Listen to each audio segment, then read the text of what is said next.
नमस्कार।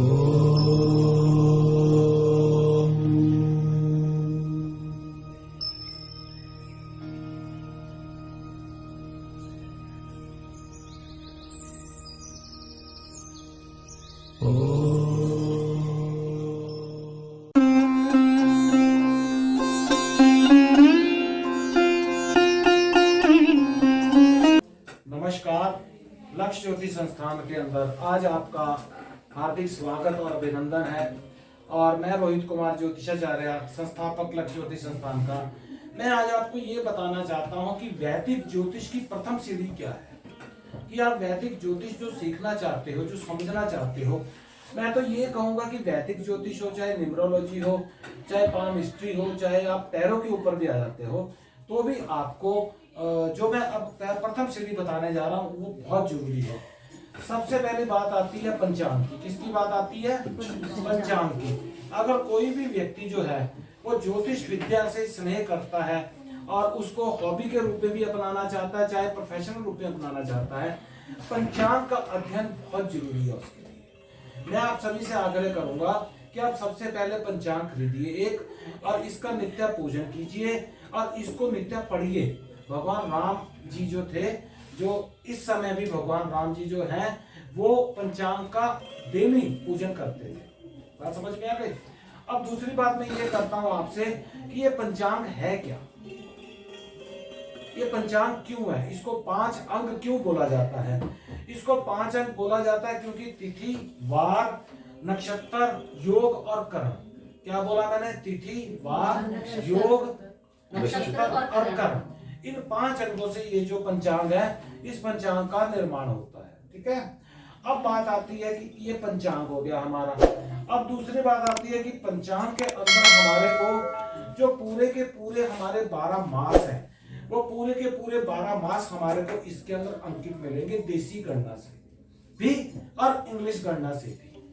दोनों चीजें इसमें हमें मिलेंगी। दूसरी बात इसमें ये आती है कि ये जो पंचांग है हमारे पास, तो इसके अंदर एक सांकेतिक भाषा होती है। समझ गए कि नहीं? जो कहने का मतलब कि अगर कृतिका नक्षत्र है तो मात्र कृ लिखा होगा, अगर अनुराधा नक्षत्र है तो मात्र अनु लिखा होगा, शतभिक्षा है तो मात्र शत लिखा होगा, क्योंकि इसके अंदर सांकेतिक भाषा होती है। उसको समझना आप लोगों के लिए बहुत जरूरी है, पहली बात।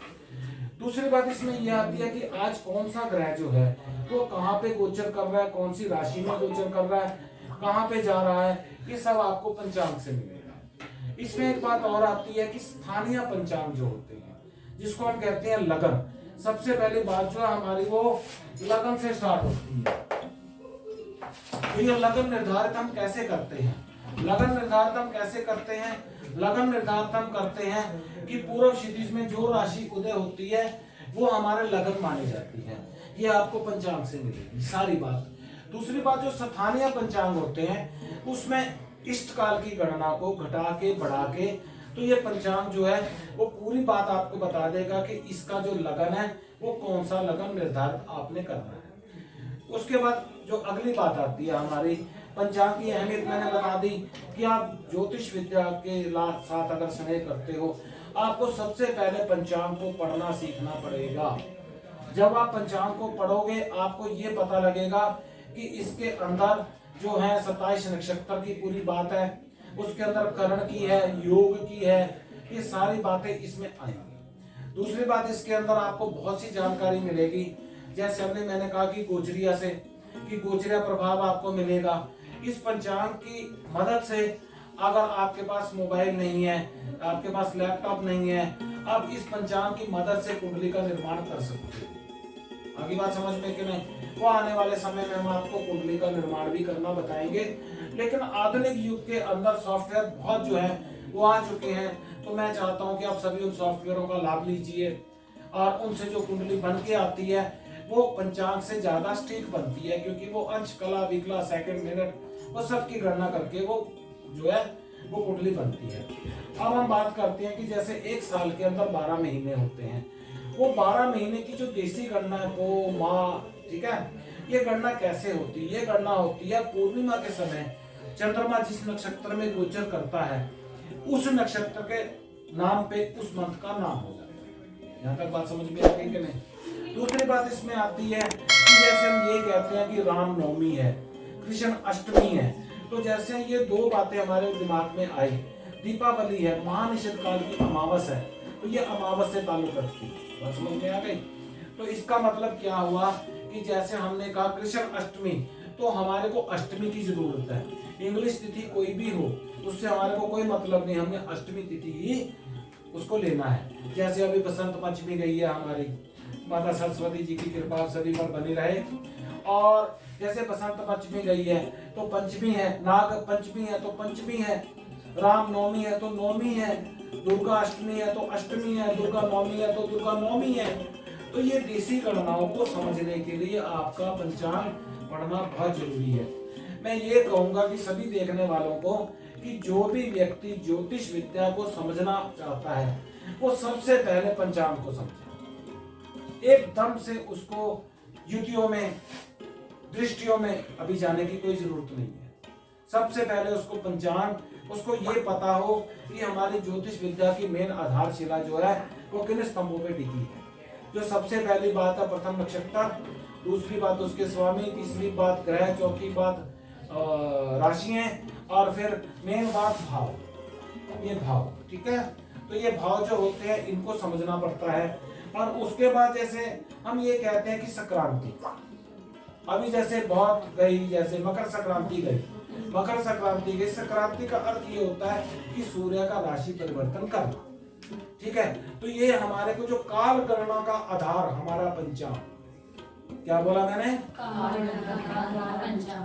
बात समझ में आ गई। जब हम किसी भी काल की गणना करना चाहते हैं तो पंचांग से हम गिन सकते हैं, बात समझ में आ रही है। तो ये हमारे को ये बातें सब पता लगती हैं। और पंचांग का जो है, मैं ये चाहता हूं कि जब तक आप पंचांग को अच्छी तरह से नहीं पढ़ोगे, आपका स्थानीय पंचांग वो कोई भी हो सकता है, उसमें ऐसा नहीं है कि जो मेरे हाथ में पंचांग है उसी को पढ़ना है। जो भी आपके पास स्थानीय पंचांग है आपने उसको पढ़ना है। पढ़ने के बाद आपने उसको देखना है, तो इसमें आपको बहुत सी जानकारी मिलेगी। जब आपके मन में कई सवाल जो है जिज्ञासा उत्पन्न करेंगे, तो मैं पूर्ण रूप से प्रयास करूंगा कि आपके सभी सवालों के उत्तर देने का प्रयास करूं। मैं पंचांग जब आपको समझ में नहीं आएगा, मैं इसकी एक एक बात आपको समझाऊंगा। लेकिन मैं वादा करता हूं आपसे कि जिस दिन आप पंचांग को पढ़ना सीख गए, इसको समझना सीख गए, आपको ज्योतिष विद्या में बहुत आनंद आएगा और बहुत सरल हो जाएगा। ऐसा क्यों कहा मैंने? ऐसा इसलिए कहा मैंने क्योंकि उन शब्दों से आपकी दोस्ती हो जाएगी, उन शब्दों से आपकी मित्रता हो जाएगी, उन शब्दों को आप पहचानने लग जाओगे। बात समझ में आ गई कि नहीं? जैसे दिन है, त्योहार है, वो आपको पता लग जाएगा भाई ऐसा क्यों होता है, ठीक है। जैसे अष्टमी क्यों होती है, जैसे शिवरात्रि 14वीं क्यों होती है, तो 14 कब की है, तो कब है महाशिवरात्रि, बात समझ में आ गई कि नहीं। जैसे हर मंथ में गणेश चतुर्थी आती है, तो चतुर्थी तिथि होगी तो गणेश जी की चतुर्थी होगी। इन बातों को समझिए। जब तक आप पंचांग के पूरे शब्द अपने दिमाग से पढ़ के अपने माइंड में इनको नहीं बिठाओगे, तब तक आप ज्योतिष विद्या में आगे नहीं बढ़ पाओगे। तो मैं लक्ष्य ज्योतिष संस्थान से रोहित कुमार ज्योतिषाचार्य और एक विशेष जानकारी देना चाहता हूं कि चंडीगढ़ सेक्टर 20 में हमारा इंस्टीट्यूट लक्ष्य ज्योतिष संस्थान जो है वो अनेक वर्षों से, तकरीबन 7 वर्षों से कार्यरत है। और मेरा अपना जो अनुभव है वो 25 से 30 वर्ष का है। और मैं ये चाहता हूं कि हमारे चंडीगढ़ के आसपास, मोहाली, पंचकुला या आसपास जितने भी लोग हैं जो ज्योतिष विद्या को सीखना चाहते हैं, चाहे वो प्रोफेशनल रूप से सीखना चाहते हैं या हॉबी के रूप में सीखना चाहते हैं, मैं तो ये कहता हूं कि ये वेदों का ज्ञान है, वेदों का चक्षु है। काल की गणना करने के लिए, भविष्य में झांकने के लिए जिन आंखों की जरूरत है वो ज्योतिष चक्षु है, जिन आंखों की जरूरत है वो ज्योतिष चक्षु है। और कोई भी संपर्क कर सकता है लक्ष्य ज्योतिष संस्थान से। और मैं अपना फोन नंबर एक बार जरूर बोलना चाहूंगा ताकि आपको सुविधा रहे, 9357603666। नमस्कार, आप सभी का हार्दिक अभिनंदन और स्वागत है।